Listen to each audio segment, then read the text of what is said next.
We've got ones that can see. Welcome, everybody, to today's show.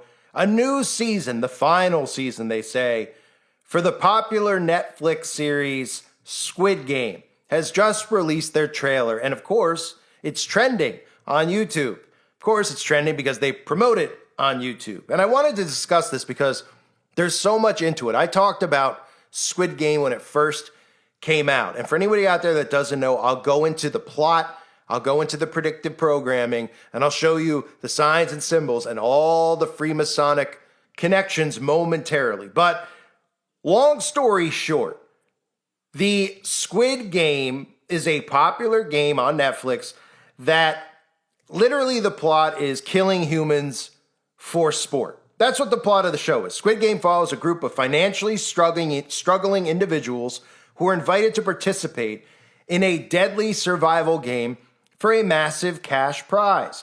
They compete in a series of children's games, with the stakes becoming increasingly dangerous as the competition progresses. The show explores themes of desperation, social inequality, and the lengths people will go for survival. And of course, this has to do with death, like, a lot of these movies do. Now, who's responsible for funding the Squid Game in this fictional television series? Who's responsible for it, right? Because they say, well, they're going to go through all this stuff for money, right? Well, of course, it's funded by wealthy individuals known as VIPs who are looking for entertainment. And doesn't this plot sound eerily familiar to like 9,000 other movies that they've released, yet none of the sheeple out there have noticed the common theme here, which is hunting humans, killing humans for sport? How about Hunger Games? What was the plot of that?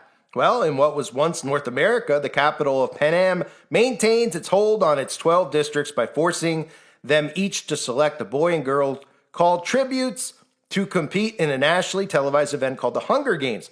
Every citizen must watch as the youth fight to the death until only one remains, right? Well, that sounds awfully similar in plot, right? I mean, who funds the Hunger Games then? Well, the Hunger Games is funded by wealthy citizens from the capital, right? Of course they are, right?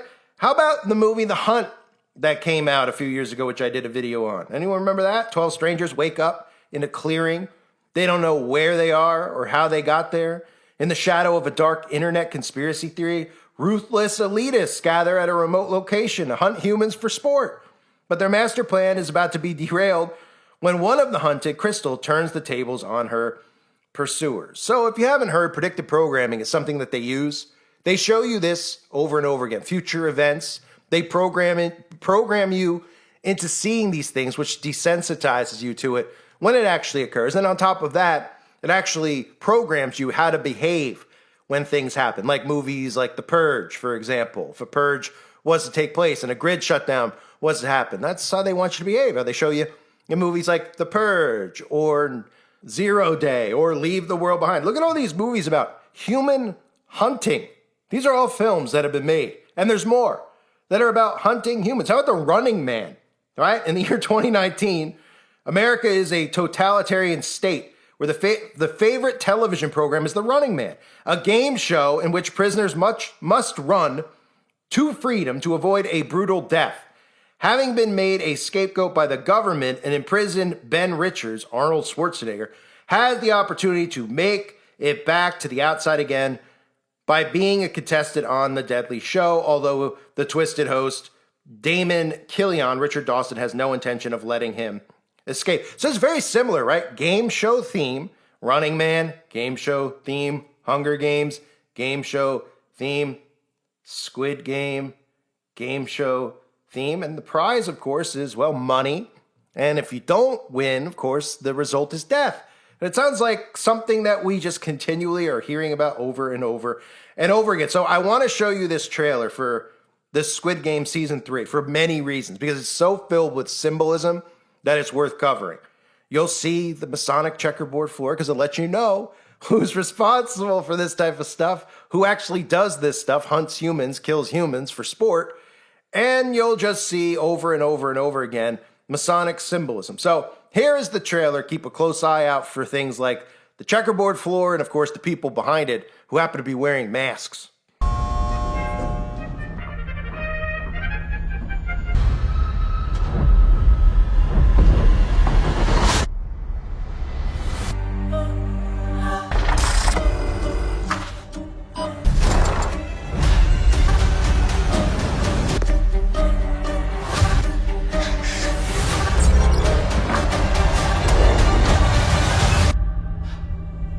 So isn't that neat? That looks like fun, right?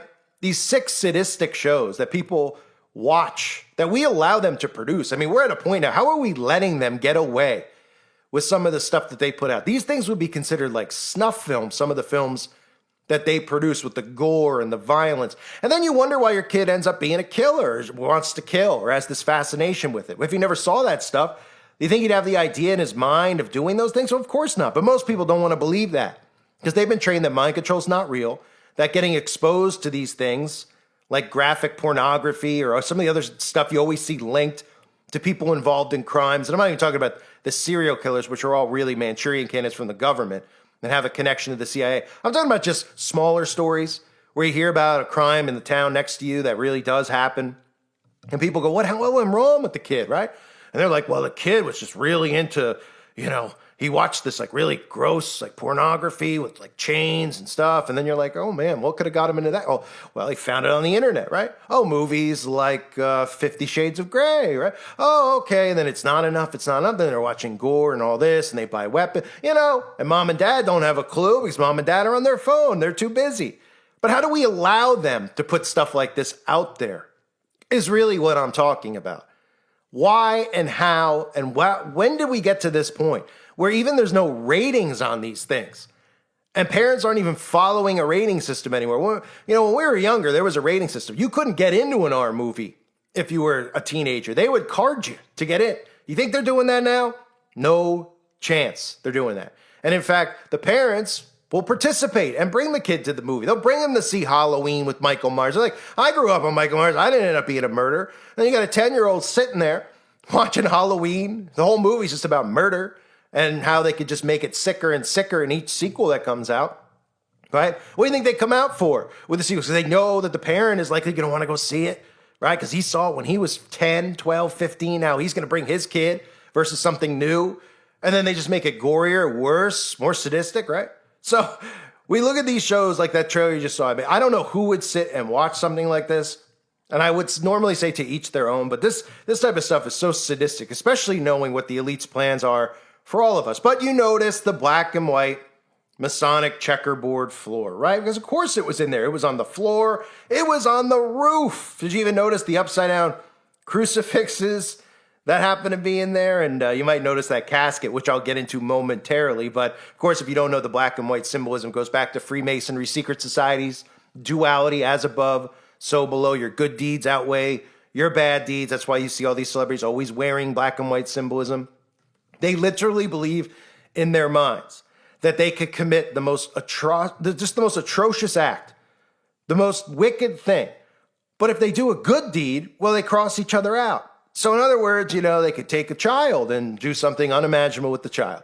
But the next day, they might write a check for $1,000 and give it to St. Jude's, their Masonic brotherhoods, the Shriners, right? And that's the mindset that these wicked people have. For anyone that doesn't understand what that means with duality, your good deeds outweigh your bad ones, which means no matter how bad of a deed you commit, your good ones are always going to stand out more, which is why you see them pretend to be philanthropists, all these celebrities. They've even convinced themselves that what they're doing is just natural human instinct. It's primordial instinct to do some of the disgusting acts that they do. And that's, of course, offset by the nice things that they claim to do. And, of course, out in public, you see these people in the show, right? They're all wearing masks, right? Wearing masks, holding up a pyramid with their hands, and the quick jump cut of like 5 seconds or 3 seconds where they show these main characters who are all these globalists, right? They hide their faces. They're sitting smug. They're all wearing masks, right? What does this all go back to? We know what the mask wearing. We can look back to the Rothschilds' ball, right? The rich, the elites, everybody's seen it in Eyes Wide Shut. Nobody realized why they go to these parties and wear masks. Well, that way nobody's held accountable. Nobody's judged for the disgusting deeds that they're involved in, whether it's 10 people at once on a table getting it on with one another, or it's way, way worse things, unimaginable things that they do at these events. And that's why they wear masks. And of course, the Rothschild ball, which is something we've all exposed over years, is almost glorified now. There's like these ridiculous companies that put on Illuminati balls, they call them, and they pay homage to this. And they think it's a joke. They're like, oh, those people are nuts. It's a good time. I'm going to wear George Washington's face, and I'm going to wear a bird cage on my head. I'm Aren't we cool? We're pretending to be rich and fancy. These people are so dumb. They're paying homage and respect to people who do the unimaginable things that you could not comprehend. So we have that in there. We have the elites, of course, wearing the mask. And then, of course, we have blatant all-seeing eye symbolism, right? Did you notice that? They show you a peephole, right? A little hole, and the guy's got his eyeball in there. That's just their way of showing it to you. Just like their numerology they always put in there. This is stuff that's always choreographed for the trailers, for certain shots, right? The guy wearing 336. You get your symbolism there with your 666 and your 33. It's a very common number we always see. They put it there deliberately. It's not there coincidentally. So the other thing I wanted to make note of was the casket, right? You saw all these guys who, have circles on their head. They have pyramids. What a surprise. On their heads. They're all armed and they're walking into a room and they're carrying a casket. And as they open the casket, you see somebody laying there. Looks like he's dead, but he opens his eyes. Now, who is obsessed with caskets in their ceremonies and rituals? Well, the Freemasons are. Did you know that? You often see it, even in that picture that I show pretty often, where you'll see the black and white Masonic checkerboard floor. You'll see the altar in the back with the two pillars. You'll see a casket right in the middle of the floor, right there with the skull and bones right on it. And of course, in Masonic traditions, a coffin is a symbolic element called the Chamber of Reflection. This chamber is a place for candidates to contemplate mortality and their own mortality. And the presence of a coffin or a skull and crossbones is meant to invoke the reality of death. But what they really do is they actually get locked inside of these things during their rituals. And they're told inside of these, when they're in there, to reflect on mortality. It's really just trauma is what it is. And this is something that's also done at the very most wicked levels in Hollywood with young children. They put them in caskets. They put snakes in the caskets. These are things that these people actually do to put children through trauma-based mind control. There's so many accounts from SRA victims of satanic ritual abuse. And I have videos on my website because, of course, it's not allowed to be talked about on here anymore. But they go into detail about that sort of thing, right? So they love these mock death rituals, whether it's getting locked in a coffin or this, I'll show you right here. And I put this entire documentary up on the website today for anybody who's over there who hasn't seen it. It's long. It's a couple hours, but it walks through many of the Masonic rituals, which are so embarrassing that they don't even want you to see this on platforms like YouTube because it's so humiliating. These guys are in their tighty whities. Most of the time they have skid marks in the back, dookie stains, and they have people hold swords up to their throats. But as you'll see in this ritual here, they do mock death ceremonies where they're killed and they're put in body bags, right? Here, take a look. This is the type of stuff that your Freemasons are doing. And notice the theme with Squid Game, right? Where the guy was dead and then, he rose from the dead because rebirth, spiritual rebirth, common theme in the occult. Grand Master Hiram Abif, I am glad to meet you thus alone. You have long promised us the secrets of a Master Mason. Behold, the temple is almost completed, and we have not yet received them. Give me the secrets of a Master Mason. This is an unusual manner of asking. Neither is it the time nor place. Wait until the temple is finished, and then, if worthy, you will receive the secrets. Give me the secrets of a Master Mason, or I will take your life. I cannot. Neither can they be given except in the presence of three: Solomon, king of Israel, Hiram, king of Tyre, and myself. Give me the secrets of a Master Mason, or I'll take your life upon this spot. My life, but not the secrets. Then die. Grand Master Hiram Abif, give me the secrets of a Master Mason. I cannot. This neither is satisfactory. Give me the secrets of a Master Mason, or I'll take your life. I will not. Give me the secrets of a Master Mason, or I'll take your life on the spot. My life, but not the secrets. Then die.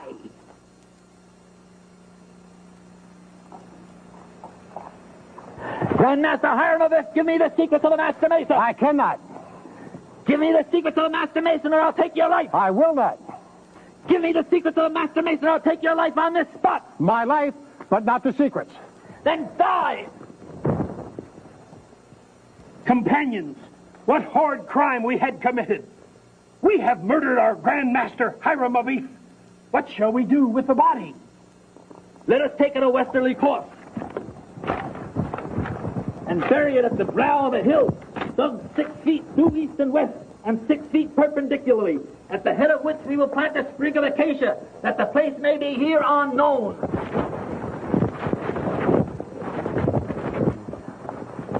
Let us make our escape.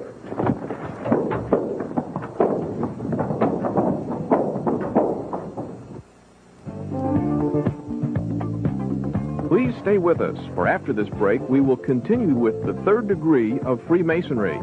You'll see where Hiram Abiff is raised from the dead, and then the former worshipful master will explain to us the meaning of what you have seen. So it doesn't get much more embarrassing than that. I don't know. I know it's a small part. I'm assuming that those were actors and not real Freemasons, so I'll give them a pass on that for the reenactment. But this is what's going on in your town, right? You drive by that place, there's no windows. You're like, I don't know what's going on there. What are they doing, keg stands in there? What are the guys cheating on their wives in there? Oh, well, that'd probably be a better idea than, imagining them doing that. You'd say, oh, that's not cool, but okay. No, they're doing this stuff. They're doing this stuff, right? So what do you think that the point of these types of rituals are? Think about it. Fake death, sworn to secrecy, right? This is how you build up a treasonous government from the ground up, and treasonous, local communities and your local towns and the local government you have in your town. They go through this stuff. These guys are loyal to one another. They're not loyal to you. They take death oaths to one another. So if anybody out there comments, which is always a common thing, they're like, I thought that Britney Spears was trying to get out of the Accord. I thought Lauryn Hill was trying to leave. There is no way out. Once you're in, the only way out is death. Just ask Mozart. So those are the types of rituals happening in town. Again, the whole documentary on that is available on the website. But you can see all the Masonic themes in that trailer, right? Not just the black and white Masonic checkerboard floor. The rebirth, the bringing in of that casket. Who's in the casket? He's dead. He's alive again, right? All Masonic in nature. And guess what? The people who are playing the Hunger Games out, the people who are playing the Squid Games out, they're all members of Freemasonry. They might be in higher sects of secret societies. They might be, members of the Golden Dawn and these other branches of Satanism, which are very extreme, but they're all trained in Freemasonry. They all have Freemasonry ingrained in them because it's all one and the same. It's all one and the same. Once they get to 33rd degree, then they can evolve into other realms of Satanism, here's a secret society here. It's not Freemasonry, it's a different secret society, right? Because there's many different secret societies, but Freemasonry is the core. This is where they're taught that Lucifer is God. And even if they're brought in, or born in, I should say, let's say they're born in, they learn all this stuff at a young age. They learn it quick. They're taught all of this stuff. This is what we're living among. So when we talk about the wealthy individual theme of Squid Games and Hunger Games and The Running Man and Hunt, right? The movie The Hunt, where they're like, people get dropped off in the middle of nowhere, and then elitists gather at this remote location and hunt humans for sport, right? Well, guess what? Any human out there that's hunting another human for sport is a Freemason and is a member of those secret societies. And they're telling you that in this Squid Game trailer. So I wanted to show everybody out there that. I hope everybody is doing well. Thank everybody for being here. God bless all of you as always and your families.